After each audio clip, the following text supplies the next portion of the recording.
Chapter 15. "How long is this stepladder?" asked Francis, as he followed Vincent down the proverbial rabbit hole in near pitch darkness.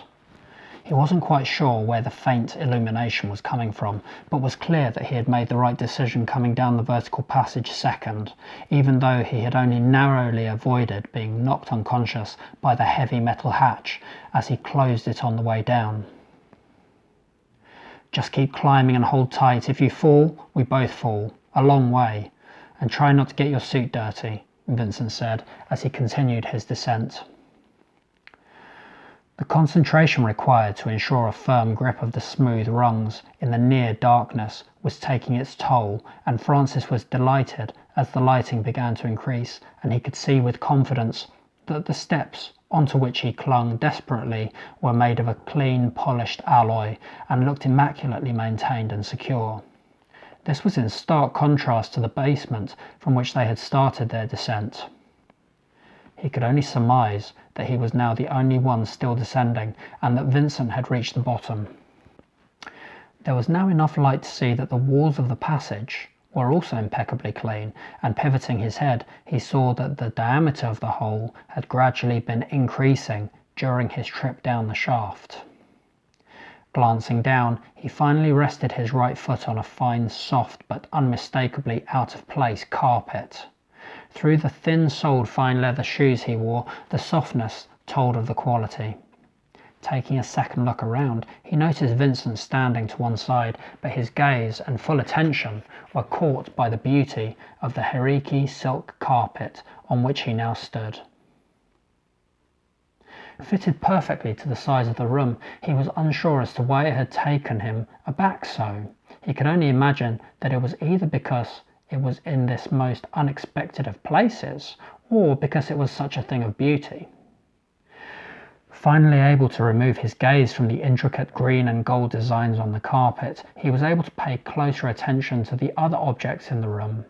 Exquisite wooden furnishings adorned the edges, including a most comfortable looking divan and a small table upon which a crystal lamp stood proud. The lamp, being the only source of light, sprayed effervescent shards of illumination upon the walls through dangling crystal pieces. Vincent could stand the look of confusion and bewilderment on Francis's face no longer. This is a deep-level bomb shelter. It was designed and tunnelled after the First World War. During the Second World War, it was modified to act as a nuclear bunker, he said. "In fact, the maze of tunnels down here is fantastic. I got quite lost once," he quipped. "That's all well and good," stated Francis, "but what are we doing down here, and why is a bomb shelter decorated like this?" "We're going to where an auction takes place whenever the need arises, under the Sheraton," Vincent said, as he opened the door and stepped out into the dim corridor. As Francis followed him, closing the door behind himself, Vincent continued his explanation.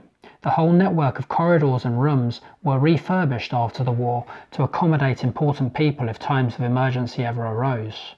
Until such times, the facilities are also used for other purposes by important people.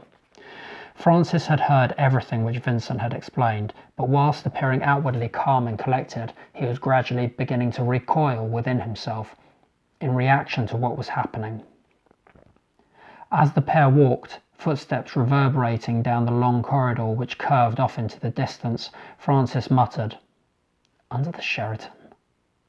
"Yes, under the hotel. Don't worry, these affairs are usually quite subdued, or so I've heard." Momentarily not understanding the meaning of Vincent's words, Francis asked, "Why does it smell like a pine forest down here, and what do you mean, so you have heard?" "Well, to answer your first question, these pipes above your head are carrying air which is being pumped from a pine forest outside of Sofia. Nothing but the best air for the Sheraton," joked Vincent, walking on. "Hi, my name's Antony Botting, and I'm the author of the Pebble in the Dark trilogy. If you'd like to hear more of this story, please subscribe to this channel and ring the bell below. See you next time.